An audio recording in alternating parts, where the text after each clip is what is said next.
Bonjour à tous, c'est Aurélie des Plans de Pierre et je me suis dit que j'allais profiter d'être en arrêt Covid pour vous faire une petite vidéo pour répondre à une question que certaines personnes m'ont posée, à savoir comment je m'y retrouve entre mes pierres et toutes mes créations en fait et comment est-ce qu'elles sont rangées.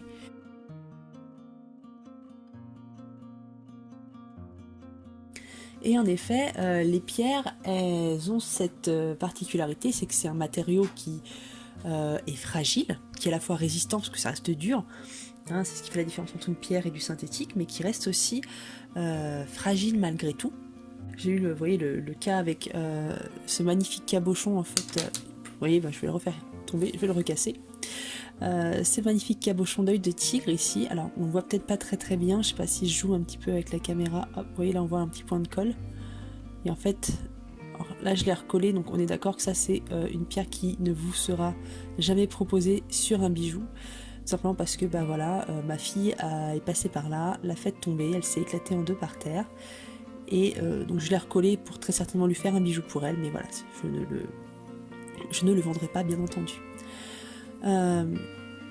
Et donc comment je fais pour justement éviter que mes pierres ne s'altèrent ou ne se cassent parce qu'elles vont s'entrechoquer là où je les stocke, etc. Comme je vous l'ai dit, il y en a 180. J'ai pas un petit casier par pierre, c'est pas possible.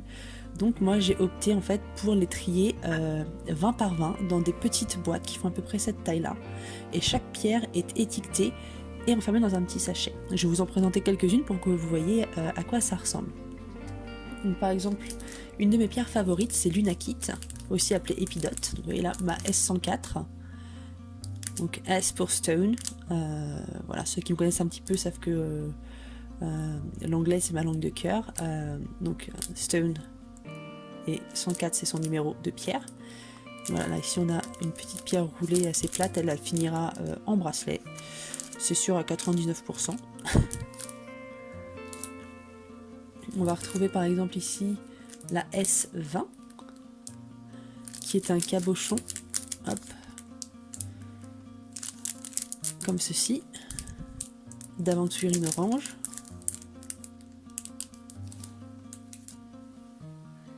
Ah, une de mes favorites aussi, alors celle-là vous allez la voir, j'en ai une qui lui ressemble mais qui n'est pas celle-là, parce que celle-là elle sera pour moi. Ça m'arrive de créer des bijoux pour moi et c'est une fluorite jaune. Avec de magnifiques stries à l'intérieur, bleu, verte et violette ici. Voilà.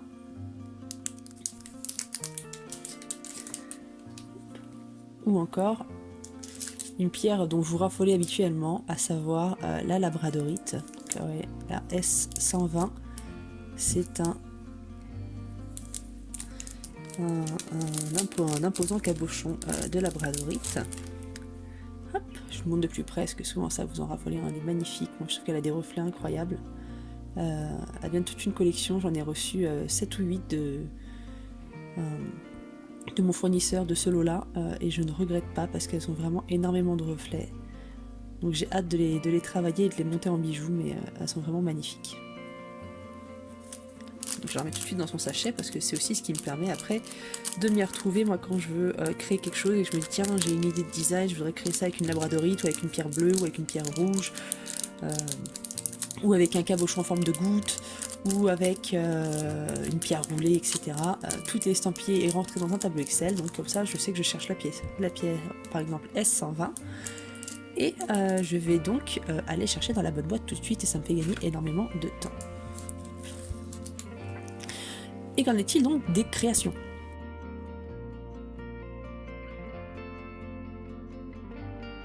Parce qu'une fois que j'ai fait ma tambouille comme ça, hop, avec mes fils, mes pierres, etc., ça devient donc une création, qu'est-ce que j'en fais? Même principe, déjà, première raison pour m'y retrouver. Elles ont tout un petit sachet que je numérote, que je rentre dans mon fichier Excel, ce qui me permet plus tard, moi, de faire mon inventaire, de savoir combien j'ai de bracelets, de colliers, de pendentifs, de boucles d'oreilles, de bagues, est-ce qu'il faut que je fasse plutôt des bagues, des pendentifs, des boucles d'oreilles, pour essayer d'équilibrer quand je veux faire des marchés, ou tout simplement pour équilibrer aussi mon site internet, parce qu'un jour il sera à jour, j'y crois, un jour j'arriverai à le mettre à jour entièrement. Mais pour une deuxième raison également, qui est que je travaille avec des matériaux bruts, l'acier inoxydable, le laiton et le cuivre, et que même si bon, l'acier inoxydable par définition est inoxydable, mais pour ce qui est du laiton et du cuivre, même si le fil que j'achète est vendu comme possédant un vernis anti-ternissement, ce n'est pas éternel. Comme tout bijou, ils vont finir par s'oxyder. C'est aussi ce qui fait leur charme à la longue, c'est-à-dire d'avoir ce bijou qui va noircir dans les creux, dans certains endroits, comme les bijoux en argent, et qui lui donne un peu tout son cachet. Mais l'idée, c'est pour moi de repousser en fait cette étape au maximum.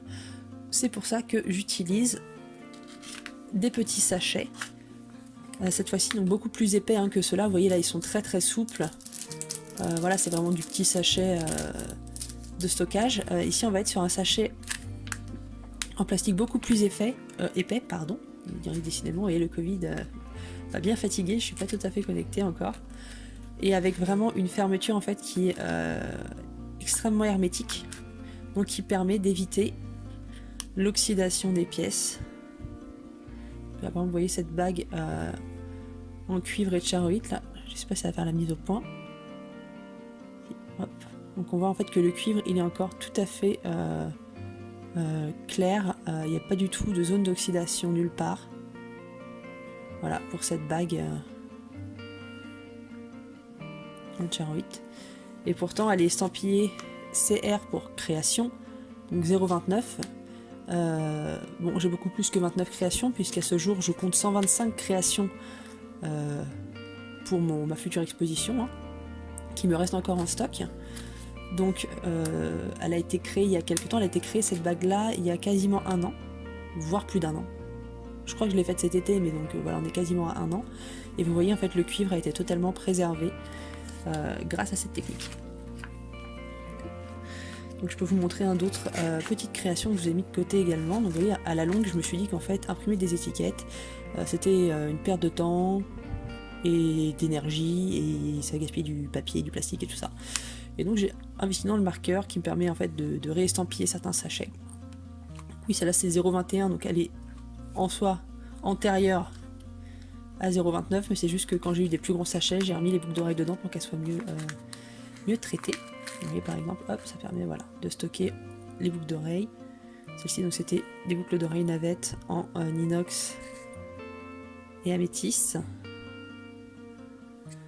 Et ça me permet de les stocker en fait sans qu'elles soient déformées entre copines. Tac. Et ah oui, si, il y en a peut-être que dans ceux que ça intéressait, entre autres pour les collègues créatrices aussi, qui se posent la question de comment stocker leurs bijoux. Bon, moi je fais soit de la pièce unique, soit de la mini-série. Donc ça va être une mini-série. Donc la création 0,21, c'est ce modèle-là. Et vous voyez, il y a le point 1, point 2, point 3, point 4, etc. qui me permet en fait de savoir combien j'ai de créations identiques. Hop, petite mise au point. Ah, voilà. Deux autres créations que je vais vous présenter pour finir. Je vous ai déjà montré une bague, des boucles d'oreilles. On va passer à un bracelet. Hop. Donc voilà, là on est encore sur du nakite, c'est une pierre que j'apprécie énormément, donc j'en travaille pas mal. Ici on est sur du laiton, donc même chose. On est sur une création un petit peu plus récente puisque celle-ci elle date d'octobre il me semble, octobre ou novembre. Pour autant, vous voyez le laiton pareil n'est absolument pas oxydé à aucun endroit.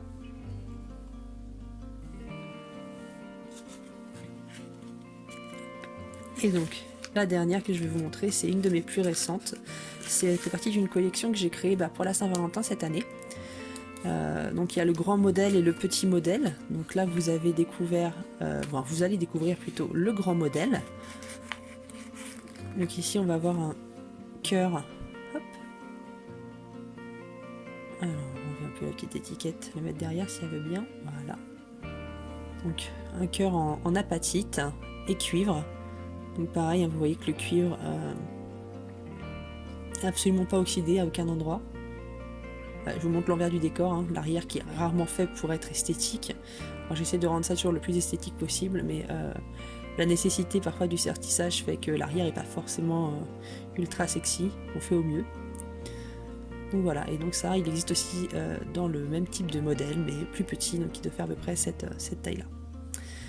Voilà, donc la dernière collection en date que j'ai créée.